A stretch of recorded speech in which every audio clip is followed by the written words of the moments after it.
tutana abiachangin thajang ilak thandinga chantha changsongloi akan sarpek tu kan pathian amin chang ka thang that ko sikchan kan hungphan teka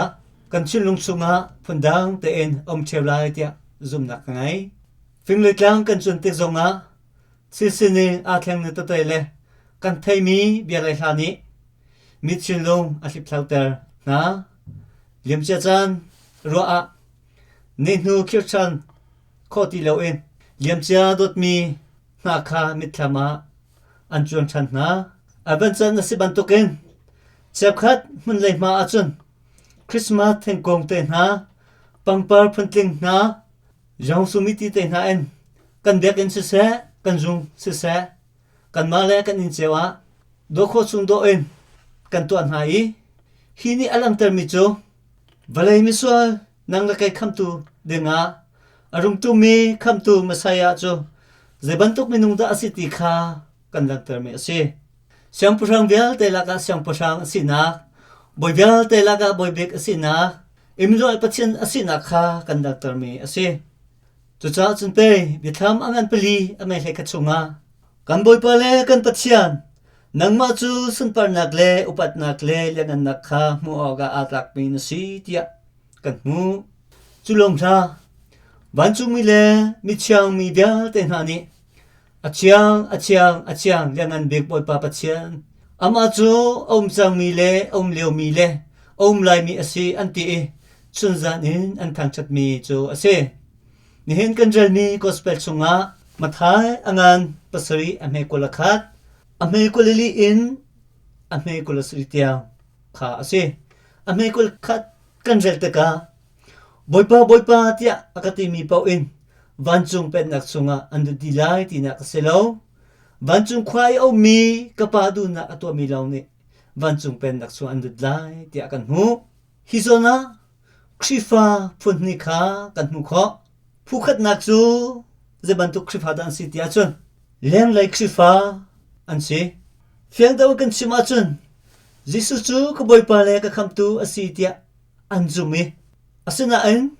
boypa du na kha silawen anma taksa du na ni aok mi thrau ni asoi lo mi kha an si bedan kan sima chun zum tu ka si iti tong e sum nak ngai lo en ma du mi pau kan tua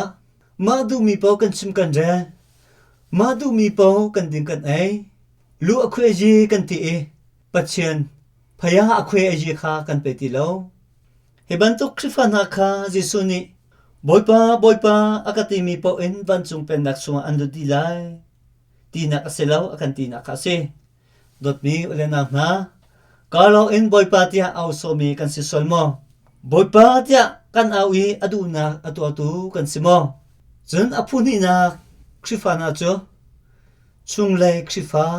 an si fiang daw kan sima chun jisu chu ka boypa le ka pathian asi tia an zumi anun na ke khifa an sin na kha alang termi an si bedang kan sima chun boypa du na atu an si boypa du na kan to khona din sa a boypa du na kha kan thai masat haw benbia boypa khat kha role kan som asi achun rol chun tu nu kha zebantuk meida adu ai kholomi o mo ti kha kan hal masat zero tia chun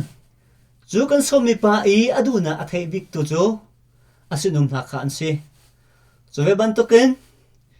boy padu na kan thai khona ding cha a ama i tharau kha kan nge haw rom angan pariat ame pakwa chung kan zau taka pachun tharau angai lo mi chu khrita an selo ati lem le khifa sinak chu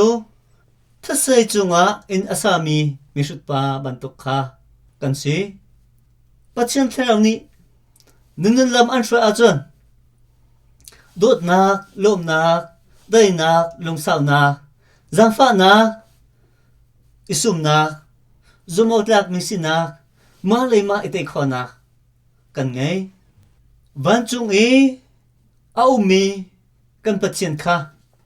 zai ka tua alung kolom ter lai ti kha boypa lung alom ter tu chil kha an ko ma nun na kan ngai khona ding cha a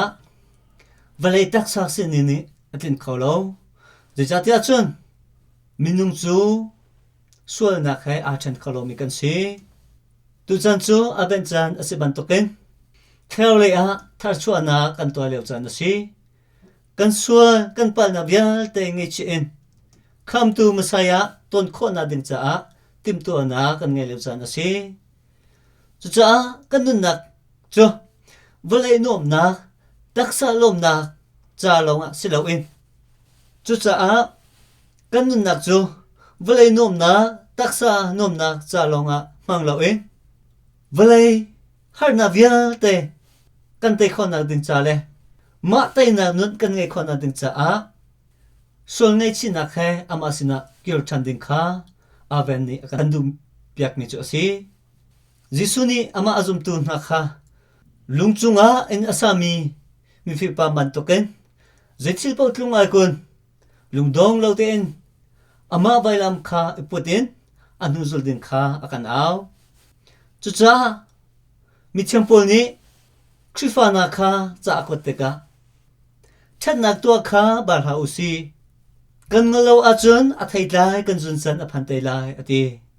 kan di la cha atharin boy pa ne thlecha kan te pya kau se amen